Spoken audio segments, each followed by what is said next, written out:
Hey guys, it's Alex from Fitment Industries, and guess what? Get closer.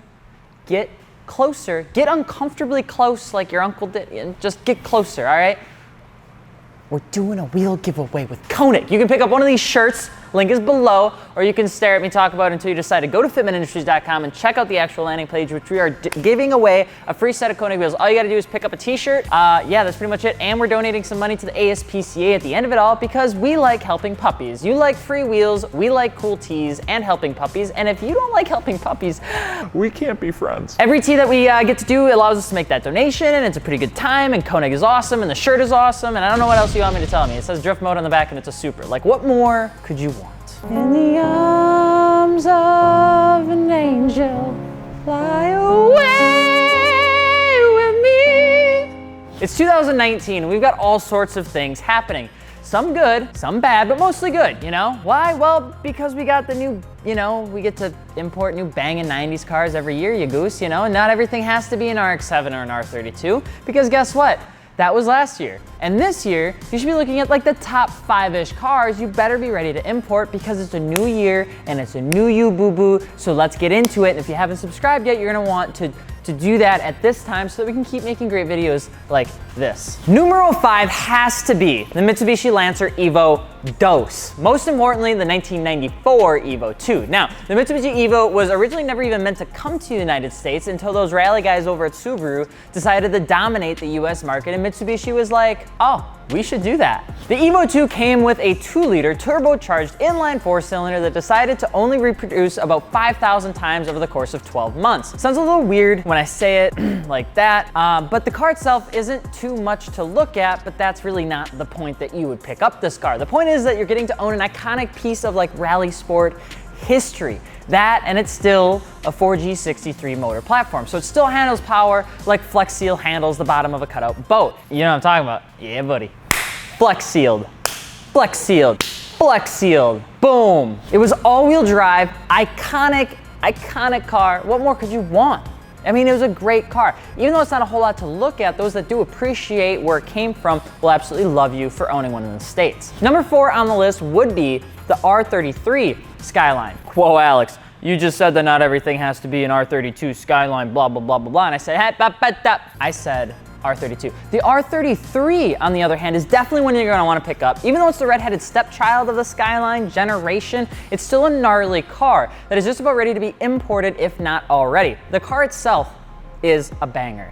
It slaps, as the kids say. GTR variant for the most part. But it came with like all new pro-level all-wheel drive system, active limited slip differential, and a whole bunch of goodies that made it like a solid fun car to drive around, even in today's world. If you want to learn more about those lovely cars, we actually have a video out there, by the way. It's over yonder. You're gonna want to take a look.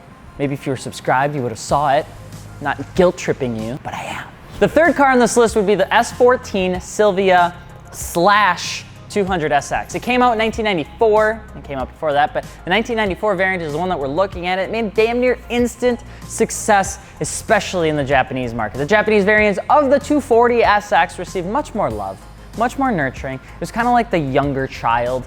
The older child gets like a little bit of love, but once the younger one comes around, you get no love. Like, that's pretty much how it was. But that was Japan to the 200SX. It came down to the commitment and support that Japanese had with this platform, and even they had the Silvia into the early 2000s, where the good old US only survived for like 2 generations. The S14 facelift and body style is an iconic car for anyone that is looking to import the car and not having to do the facelift swap. You can find them pretty much with the SRDE, the DET, or even the 2.4-liter KA24DE, if that's your thing. But it came actually in the cars at the time, which is pretty neat. Second car on our list would be a car that is about as impossible to find as a Pagani in a barn shed, but because I love old AMGs, I'm going to put it in here. I mean, if we're talking about rare things to import, it doesn't always have to be from Japan. It can be from other places. I know there's other countries. Most of them have lame cars, but there's a couple out there that have some pretty nice ones. Let's take it over to the place where etiquette is not only appreciated, but required, using all the utensils, including that dessert fork.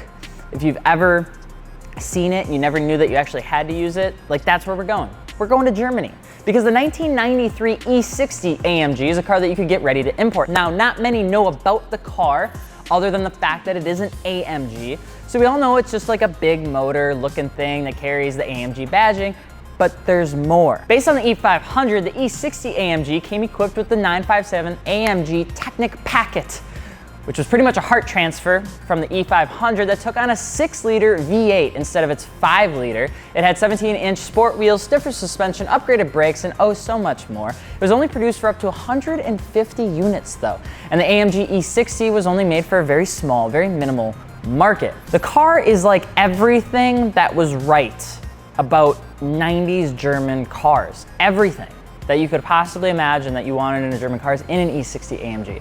Slightly boxy, way over-engineered, but doesn't break yet, musky smelling, and just completely over the top. You can find them in they had like Recaro CSE seats that had more buttons you'd really actually need for a seat.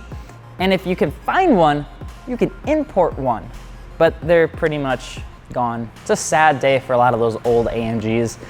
They just I think they're all in Russia, just like rusting away, falling apart, because that's the only place we could find any of these. And last, but certainly not least, the car that you should be getting ready to import if it's your thing, as the 1994 year eclipses, the 25-year-old rule, would be the old 1995 Honda DC2 Integra Type R. The Type R had a ton of improvements that came out over the previous model. It was a 1.8-liter VTEC that produced nearly 200 horsepower at 8,000 RPM at 11:1 compression ratio. We only had a peasant 10:6, okay? The Type R was considered pretty much to everyone to be perfect. Close ratio 5-speed, iconic looks, white with the red interior, had a limited slip differential, and some other goodies. Hondas in the 90s were beautiful, and although the NSX could be squeezed in here too, the Type R, the Integra Type R at least, you can just, it's just beautiful. I mean, it's just a good, solid pick. If you haven't gone around to importing a car yet, why don't you go check Psych? Ha! Thought it was a sales plug, but it's not, because the only sales plug you're getting from us is us, all right? If you're looking for wheels, tires, suspension, be sure to hit up fitmentindustries.com. We also got the fastest growing online gallery. If you like to look at aftermarket cars that have wheels on them, if you want to see what you want your little Subaru to look like, we probably got it on there, so go ahead and take a look. And if you're looking to get in for a free set of wheels, check out the Koenig giveaway. We got the description link below. You can pick up one of these tees. It gets you entered in to win a free set of Koenig wheels. They're free form, flow form, they're cast, whatever you really pretty much want, then they pretty much have it all. So, I'm Alex from Fitment Industries. Don't forget to subscribe. We will see you later. Peace.